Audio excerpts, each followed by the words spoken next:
Hey Logan, how's your sanity? It is mild yet medium rare, which I think means purple, which I think means I'm gonna do a game no one cares about besides me. I mean, by Veridi Entertainment. It's truly amazing how like the lengths you went through just to actually do this for us.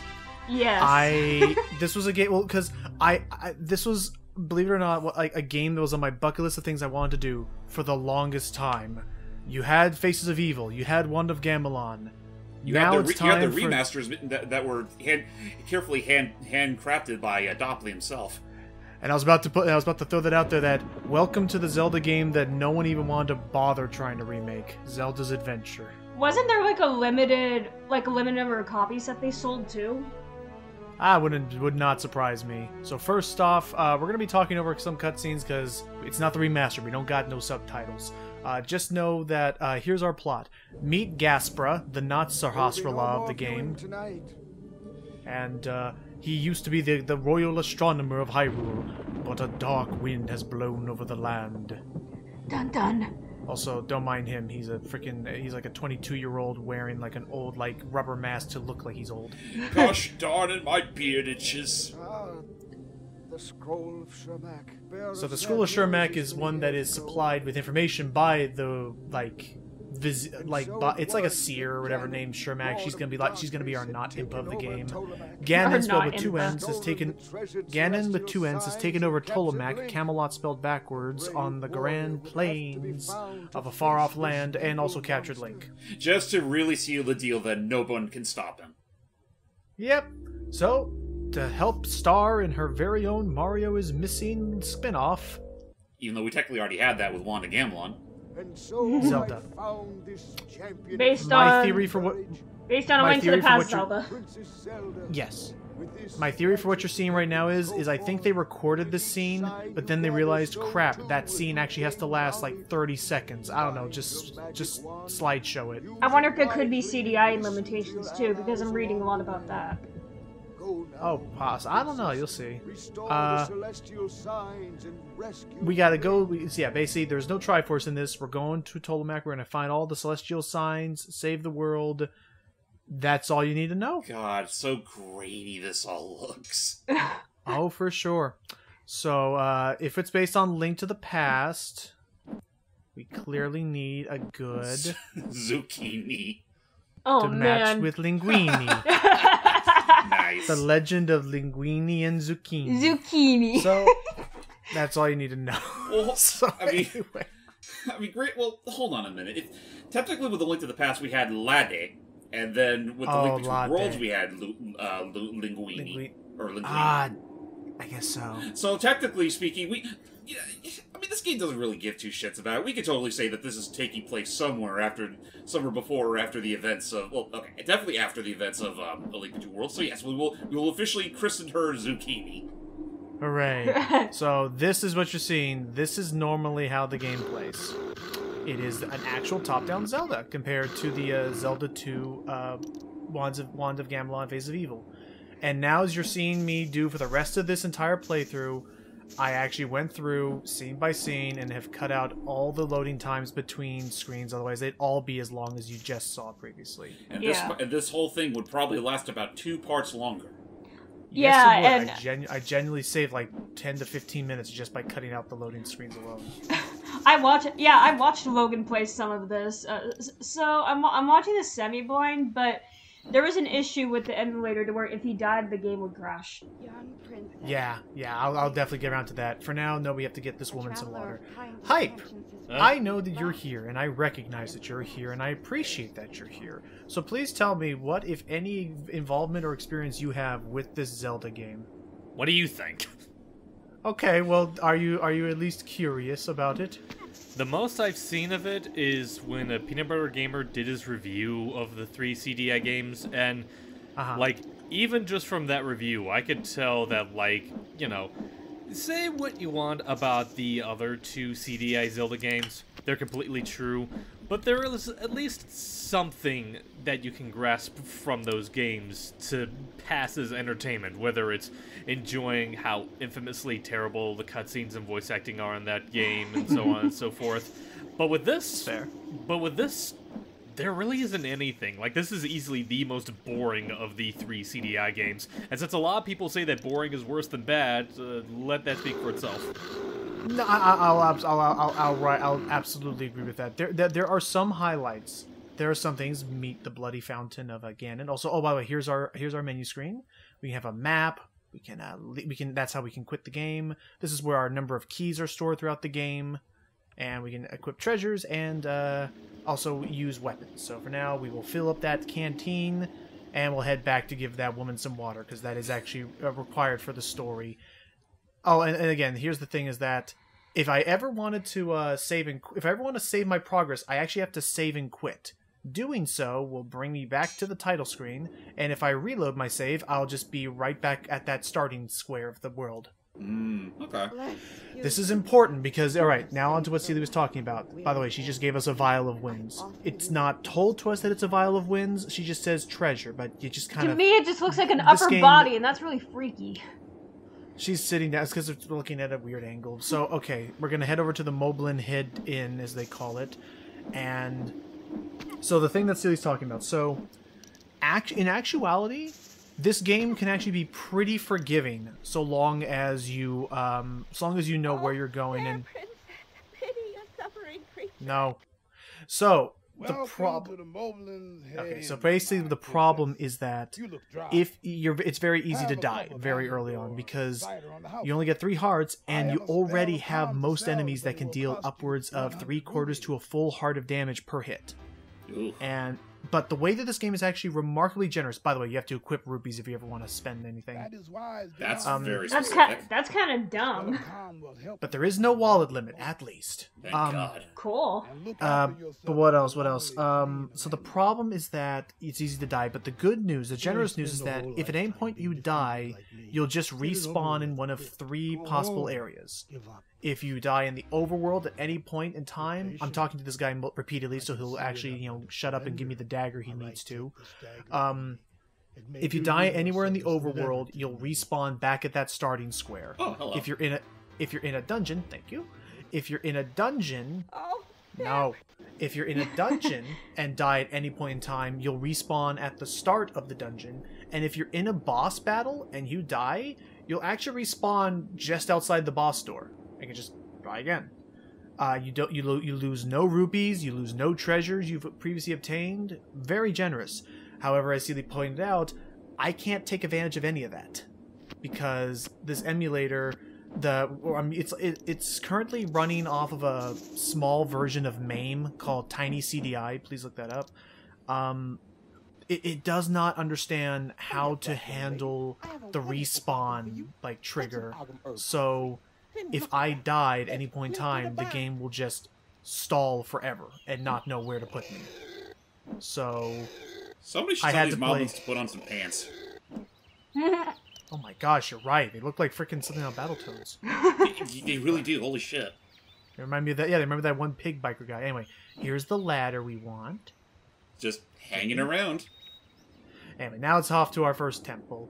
Or first dungeon, they call them, whatever. The shrines, sorry. The shrines is what they're called.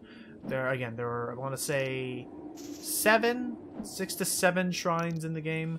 And we gotta go conquer all of them. Well, so. I mean, from what I remember, the original Legend of Zelda had about, 9 temples to worry about? Yeah. And there's definitely a lot of inspirations of those Zeldas in this. So, not for nothing, I will say that there was some effort put into this. What effort? The fact that they claymationed and stop motion animated all of these little enemies that we've been seeing going around, and that they did their best to try and do texture work and do actual live action rotoscoping or whatever it would be called here. Which is funny too because, Logan. You'll see later. Don't worry. I just looked up the release date, and it was released 10 days before you were born. Wow! Happy birthday! Let's gotta destroy these things. From what I remember, I do know that a good handful of the characters here, at least live action actors like Zelda here, the process was that they actually had to fill them while literally riding on a helicopter. Why do they sound like pigs? Yeah, I believe I remember that. Or like, and for some of the sprites, they would like walk on a treadmill or something just to get these overhead shots. Don't go in the bottom tunnel. That's a trap. You want to go in the top one because it matches the symbol we're looking for. And beware the evils of that's the voice of Shermack. That's our not impa for the game. Not impa. And now coming up is our favorite line of the game, Sealy. Do not come in here. Do not. Oh no. I am Lord, and this is my shrine. This is my shrine. So yeah, use the ladder all of one time. Goodbye, ladder. Wow. So you'll be seeing throughout this game that very similarly to the other CDI games, the bosses will occasionally taunt us and pursue us throughout the dungeon. Oh, actually, I guess at this point I can also mention how the dungeon system works. Oh boy, you found more toilet paper. The map. Here's the map of the dungeon. It actually does not reflect the layout of the dungeon, though. That's fun. Then what's the point of a map, then? I really don't know. And I say that it doesn't reflect the layout of the dungeon all that well because we're going to be following a path that makes no sense. Now, the compass, however, James and Hype, is actually very interesting. The compass will not only show us on the map where the celestial sign is, marked by that blue room, but if at any point in time on the overworld I equip the compass and use it as an item, it'll fast travel me to the entrance of that dungeon on the overworld. Oh, so it's pretty much Furor's Wind before Furor's Wind was ever a thing. I don't know, because Furor's Wind doesn't take you back to the start of the dungeon. Well, how about this? How about this? Think of it like the bird from Link to the Past. Well, or the witch from Link to Two Worlds. I think of it as a friendly lawmaster. I guess. Alright, so here we want to use the Jade Ring because, according to some guide somewhere, this is very powerful against greedy folks, such as Lort, which is troll backwards. His henchmen we can shoot. We gotta kill all three before we can gain access to him. I'm sorry if there's gonna be a lot of me talking at times, just because the game does zip to explain what's going on. I mean, you could be completely honest. You could just say that the voice acting in this game is utter trash. Except for that one line. There actually is some fun acting. I will say, like, some of the character acting is not too bad, actually. Also, if you see my health or rupee count... Lord, I couldn't stop her. Get ready to fight. You got it, Buster. If you ever see my heart or rupee count climb up or down randomly, just know that I'm saving and quitting and just trying to, like, spare you all watching me die and repeatedly walk back and forth and have to reload. I can imagine how tedious that was. I genuinely will. I'll throw this out there right now. The early game of this game is the hardest part for me, bar none. And like until I get some hearts, I genuinely recall when I was trying to record this game, having to restart this dungeon and the start of the game like 5 times. You're supposed to use a candle here, but no enemies will ever attack you in rooms this dark, so you can just kind of brute force your way around. Oh, well. I said this hey, Lord. Cave mine. This is the shrine of rock, and I am Lord. Go away. Go away. It's all not take away. And we're not gonna listen to bye. him. We're not gonna listen to him. And those red boots, James, are actually very important because those red boots will now allow us to they'll allow us to walk across the river in the overworld. Oh, cool. Only the first one, though. Oh. But now, yeah, no planks of wood for us just yet. And kill him, and we got 2 hearts. Lord, watch out! She's coming. You got it. All right, actually, don't use the ring. We want to use our wand. Here we go. Fight time. He does it. Just, and yeah, like I see this guy, and it's just he definitely looks like a rejected Mortal Kombat boss. Actually, oh my god, he does actually kind of have the same style as oh jeez. Okay. And we even get some bonus rupees for our troubles. Is it just me, or did he literally explode into popcorn? Oh, that doesn't surprise me, actually. Fatality. And just like that, we get our first celestial sign. Wow. Now And this is the part where I'm blind from this point on. Fair enough. Congratulations, Zelda. You have prevailed. Man, Let me know. You prevailed. if Mortal Kombat Mythologies had a much smaller budget. Forest to the north. I would love And to. remember, I'm surprised. all the So was top Nintendo apart from that mini golf game that I once saw, and in the game that you showed me that the same animators of the Zelda CDI team also handled. Oh yeah, Body Slam. Which I am looking forward to trying that out at some point. What the- Were there? Oh, that's just him. It's just realistically the only purpose of that is just showing, hey, this is where we've wound up. Now we can continue back on our adventure. Now that we have the boots of water traversal, we can walk across the river. So basically, what we picked up were just a fun, nice little pair of goulashes. Exactly. No. Goulashes to drown this really shallow water. Exactly. Okay, and the reason why I'm not giving that woman any money down there is because there actually are a lot of optional items, including this guy. All the lyre does is if you're in the middle of a dungeon and you use it, it'll take you back to the start of a dungeon in case you need to pop back out. And grab something. But isn't that what the compass already does? The compass will warp you to the start of a dungeon if you're in the overworld.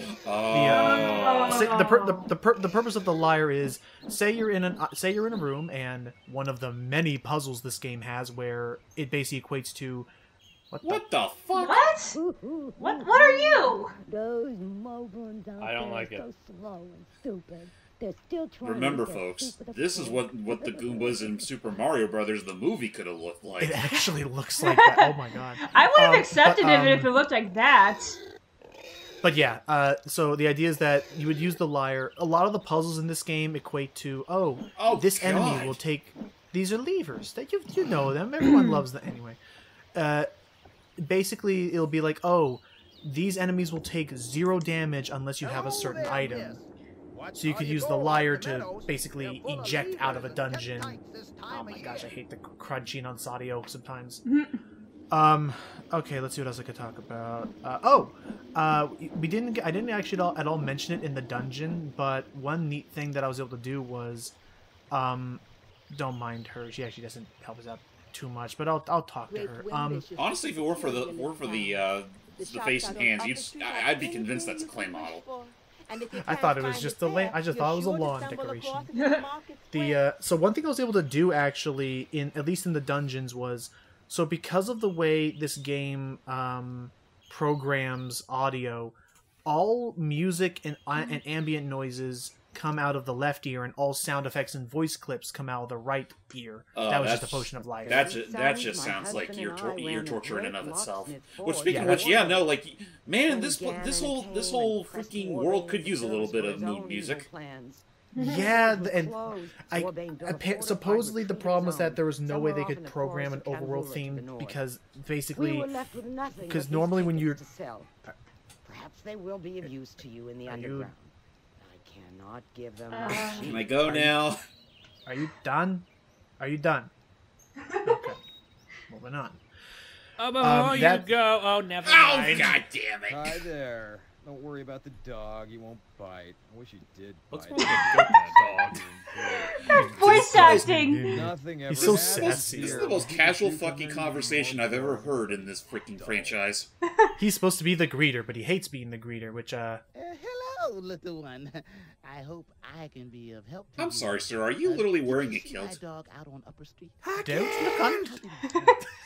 Because it sure as hell does not match with whatever you're wearing up top. Oh, hang on. I'm going to buy this bone to give to the dog outside. But, Seely, now you get to hear my favorite voice clip out of the entire game. What's that? It's this. I don't want to see you. He's just done. Oh. He just doesn't want to deal with us anymore. Give the dog a bone, he gives us an axe. Why the hell not? Oh, okay. I mean, Okay. I thought you hated our guts. At last, Madam Kriegel. I'm just here to buy the fire spell, lady. So basically the way items in this game work is you get different forms of attacks, be it throwing daggers, axes, spears, casting fire, magic shields, but anything that's not your wand costs rupees to use. Okay, so it pretty much is just, once again, following Zelda 1 logic. Yep, so we're going to want to make sure to manage our rupee count. And yes, they do call them rubies still. I know that. However, they at least got it right in this game. Blue rubies will give you 5 and yellow will give you 10. So Come that and was nice see of me them. again. Anyway. I was looking up the budget, and it sounds like there's conflicting information about the game's budget. One developer claims there was no budget at all, while Bakutis claims possibly fictitiously it had at the time the biggest budget for a video game. I mean, find given that the hard to live believe. I would argue even the live action, like photography involved, and at times the composition of the music, I could believe that. By the way, that guy back there was like he's like a smith who used to crush coal to make brilliant, valuable diamonds. More on that later, but for now, just know that yes, I'm committing to this being a full commentary because, believe it or not, this game is actually ridiculously short. Like, all this I'm doing right now, this exploration and backtracking, that's all that this game really has, and then we'll just be able to beeline it from dungeon to dungeon. Huh. All right, then. Well, I mean, I guess if it means anything, it's also kind of funny considering that, altogether, this pretty much does make up the exact same length of our Wand of Gamelon and Faces of Evil commentaries combined. Yeah, sounds about right. Alrighty, stay tuned, everybody. Till next time, everybody. Oh god, there's more.